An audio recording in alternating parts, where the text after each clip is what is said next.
mở xuốngค่ะmở xuống พ่อแม่พี่น้องและโอ้ยก็เหนือออนไลน์เหนือ Facebook เหนือ YouTube เฮาเขาทั้งหมดทั้งเสียงเขาเมื่อในข่าวเดี๋ยวมาซับเรื่องนี้ลองฝากเงินเขาบัญชีธนาคารกว่าฝากดี7-Eleven นี่ค่ะเนาะเพราะว่ารัฐจือว่า 7-Eleven นี่ก็อันอยู่ในเมืองไทยก็อันฮู้จัก 7-Eleven ก็ได้มีได้ดีค่ะเพราะว่า 7-Eleven นี่มีอยู่ทั่วเมืองไทย 11,000 สาขากว่าเขา7-Eleven และธนาคารกสิกรไทยพร้อมกันปันฝากเงินโอนเงินเข้าธนาคารกสิกรไทยตั้งแต่วันที่24วัน4เดือน2/19ได้กว่าอยู่ยาวขาออ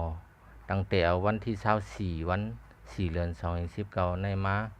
ปันฝากเงินโอนเงินเข้าธนาคารกสิกรไหลตีร้าน 7-Eleven 24ชั่วโมงอันเปิด24ชั่วโมงนั้นเขาโอนเงินฝากเงินเข้าบัญชีไหลตี 7-Eleven 24ชั่วโมงเขามาเฮา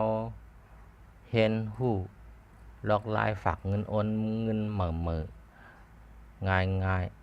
อันมีข่าวยามปิกมันฝากไหลโอนไหล24ชั่วโมงตีร้านก้า 7-Eleven ในคันเนาะลายฝากเงินโอนเงินเข้าตี 7-Eleven ในฝากไหล24ชั่วโมงค่ะฝากไหล9โมงกลางคืน10โมงกลางคืน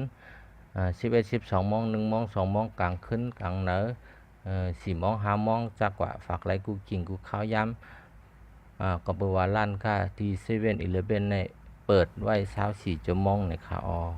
คักตอนลองการฝากเงินนั่นก็เฮาค่าติไลเตรียมเงินเหมือนหนังเฮาค่าได้ผัก10,000นั่นก็เตรียมเงิน10,000และหมายเลขบัญชีอันเฮาค่าได้ฝากเขาโอนเขานั่นเอากว่าจูดีชีเวนว่ารัฐเขาว่าฝากเงินโอนเงินเขาหมายเลขบัญชีอันไหน 10,000แล้วก็เขาก็ได้ฝากเขาโอนเขาปันเสเฮาก็ได้ไล่เสียงกาเปิ้นเฮ็ดปันเฮาการบริการค่ะเนาะ15 บาท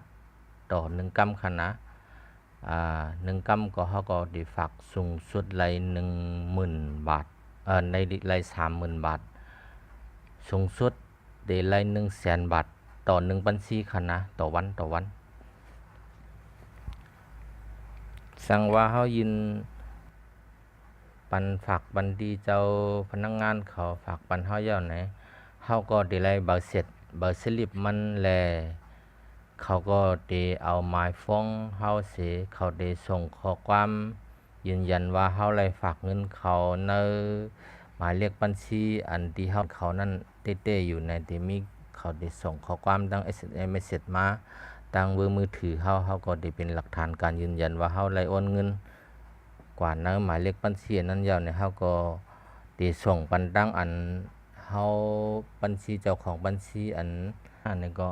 สังว่าสิเฮาฝากอะไรรับข้อความอย่างนั้นเงินที่เขาในบัญชีนั้นเสเงินอันนั้นก็ที่เฮาได้กดออกจ่ายอะไรกำเหลียวในเขายืมย้ำว่าพี่น้องเฮาเขาได้หมอโอนหมอฝากเงินกันที่ร้านค้า 7-Eleven กูกวนอยู่ในดีคาแลนับย้ำถึงชูเจ้ากูเจ้ากูป้าขาออกขาเฮาปีซาเฮิง